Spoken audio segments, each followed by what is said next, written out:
भगवान परशुराम को भगवान विष्णु का छठा अवतार माना जाता है। भगवान परशुराम की माता रेणुका थी। उन्होंने माता रेणुका की गर्भ से जन्म लिया और परशुराम के पिता जमदग्नि ऋषि थे।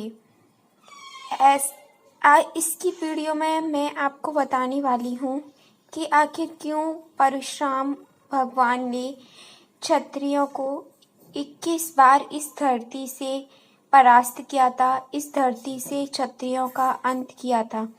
क्या रीजन था उसका, क्या स्टोरी थी उसके पीछे?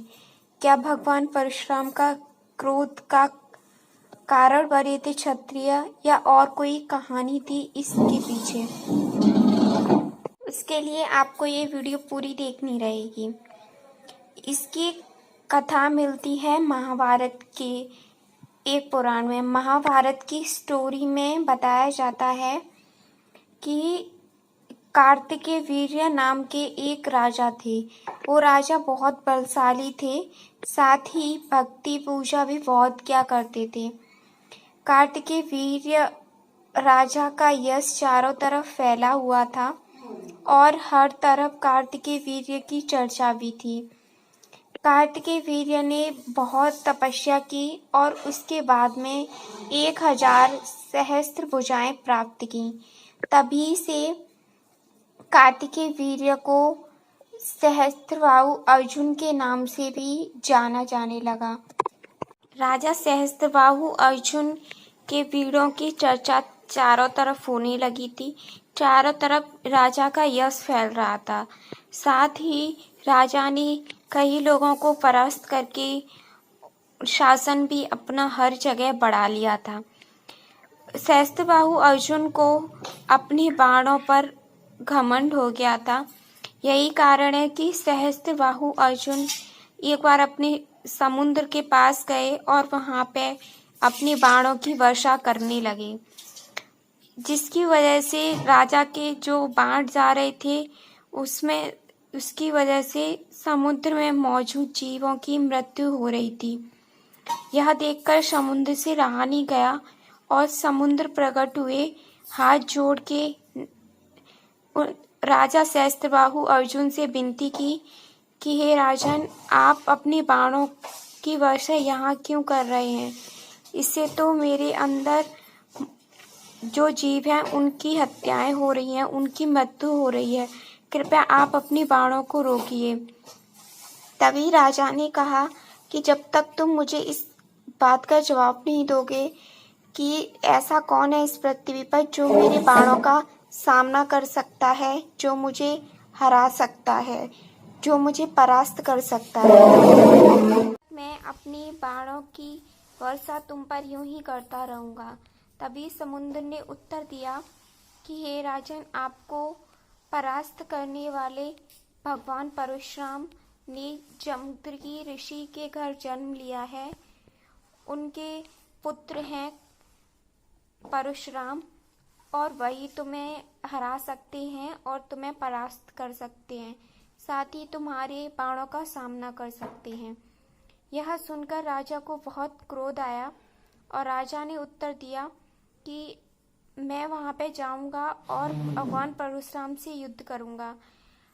अगर परशुराम मुझसे युद्ध में हार गए तो मैं तुम्हें बाणों से छल्ली कर दूंगा, और अगर वास्तव में परशुराम ही मेरे बाणों का सामना कर सकता है तो वो चीज मैं खुद युद्ध करके देखूंगा। यह कहकर राजा क्रोध की वजह से वहां पे गए परशुराम के आश्रम में और वहां पे बाहर से चिल्लाने लगे कि परशुराम बाहर आओ, मुझे तुमसे युद्ध करना है। और साथ ही जो भी मौजूद थे आश्रम में उनसे युद्ध करने लगे राजा। यह देखकर परशुराम बाहर आए और सहस्त्रबाहु अर्जुन के साथ युद्ध किया। उन दोनों का युद्ध काफी टाइम तक चला। दोनों तरफ से काफी बाणों की वर्षा हुई और अंत में परशुराम की जय हुई और परशुराम ने सहस्त्रबाहु अर्जुन का वध कर दिया। इसके बाद में सहस्त्रबाहु अर्जुन के पुत्रों को बहुत गुस्सा आया और उन्होंने अपने पिता की मृत्यु का प्रतिशोध लेना चाहा और परशुराम के पिता ऋषि जमदग्नि का वध कर दिया। यह देखकर परशुराम को बहुत क्रोध आया और परशुराम ने सहस्त्रबाहु अर्जुन के सभी पुत्रों का वध किया एवं वहां पे सभी क्षत्रिय सेना थी राजा की, उनको परास्त किया और जो भी क्षत्रिय मिलता परशुराम उसका अंत कर देते। ऐसा उन्होंने हर क्षत्रिय के साथ किया। जो भी राजा मौजूद थे सभी का अंत किया, सभी को परास्त किया।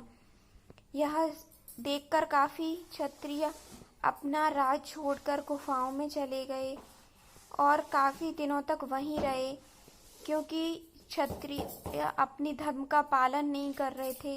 इसीलिए वो भी धीरे धीरे सूत्रों में परिवर्तित हो गए और उनका क्षत्रित्व नष्ट हो गया। साथ ही जो क्षत्रियों की महिलाएं थी, पुत्रियां थी, उनके गर्भ से भी जो बच्चे उत्पन्न होते परशुराम उनका भी अंत कर देते। ऐसा काफी टाइम तक चलता रहा। काफी युगों तक परशुराम ऐसे ही क्रोध में क्षत्रियों का अंत करते जा रहे थे। तभी उनके पूर्वज उत्पन्न हुए और आकाश से देवता भी उत्पन्न हुए और उन्होंने परशुराम को समझाया कि परशुराम तुम काफी शक्तिशाली हो, तुम्हें ये क्रोध शोभा नहीं देता और तुम क्षत्रियों का विनाश मत करो। ब्राह्मण क्षत्रिय का विनाश करते हुए शोभा नहीं देता। तुम ब्राह्मण हो, अपना धर्म निभाओ, तुम युद्ध नहीं करो और तुम किसी को परास्त मत करो। तुम ब्राह्मणों का धर्म पालन करो, ये तुम पर शोभा नहीं देता। यह सुनकर फिर परशुराम का क्रोध शांत हुआ और फिर जाके उन्होंने क्षत्रियों का वध करना बंद किया।